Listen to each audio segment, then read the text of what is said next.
नमस्कार, माझे नाव माझ्या टॉपिकचे नाव सिंधुताई सपकाळ आहे. नमस्कारांनो, मी सिंधुताई सपकाळ. माझे काही नाही होतं, मी फक्त 4थी पास. माझ्या शिक्षणाची सर्वात मोठी वैरी माझी आई पण सत्य आहे बरं का.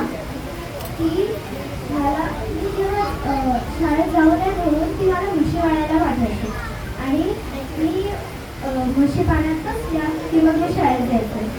शाळेत उशिरा गेला तर मास्तर मारायचे, मग शेतात गेला मग शेतकरी मारायचा आणि मग शाळेत घेऊन आई मारायची.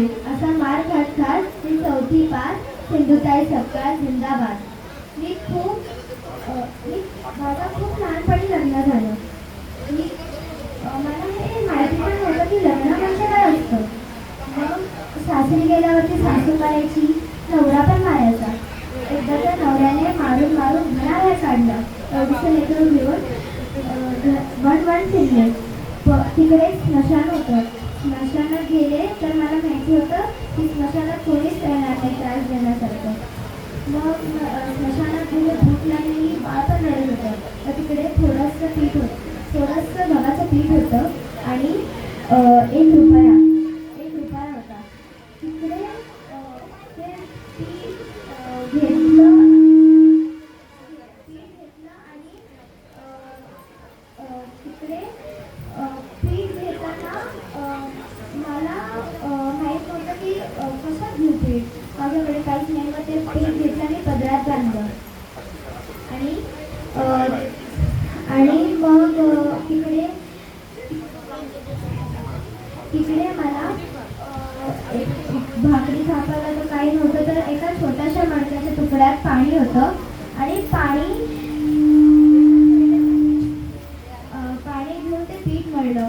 तर ते एक प्लेट जळत होते, त्याच्यावरती ती भाकरी भाजली आणि ती सोडून खाल्ली. आता इतके पंचपक्वान्न मिळतात पण ते अजून भाकरीची चव मला मिळाली नाही.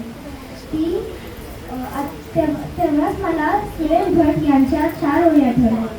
इतकेच मला जाताना शरणावरी कळले होते.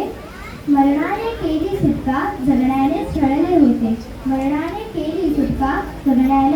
होते. मी एकटाच त्या रात्री आशेने तेवत होतो. मी भिजलो तेव्हा सारे आकाश उजळले होते. तेव्हा ठरवलं अशा लोकांची आई होतं ज्यांना आधार नाही. पण त्याच्यासाठी मला खूप कष्ट करावे लागले. कारण पहिले मला माझ्या मुलीला दूर करावं लागलं. कारण कोणाला समान प्रेम मी दिलं नसतं जेवढं मी माझ्या मुलीला दिलं असतं. आणि मी माझ्या मग मुलीला हॉस्टेलला ठेवलं आणि त्या मुलींची आई झाले. म्हणून म्हणते रे, कष्ट करा. फुलांच्या पायदळावरून काटे बोचले तर सहन करायला शिका रे. कारण काट्यांना फक्त बोचणे माहिती असतं, वेदना कळत नसतात. मग तुम्ही तुमचे पाय इतके घट्ट करा की एकदा तुम्हाला काटे म्हणतील. हम झुकता है तुम चलना सीखो. अशा या आपल्या सर्वांच्या आई, ज्या स्वतः अनाथ होऊन हजारोंच्या आई झाल्या, त्या आईला माझा मुजऱ्याचा प्रणाम आणि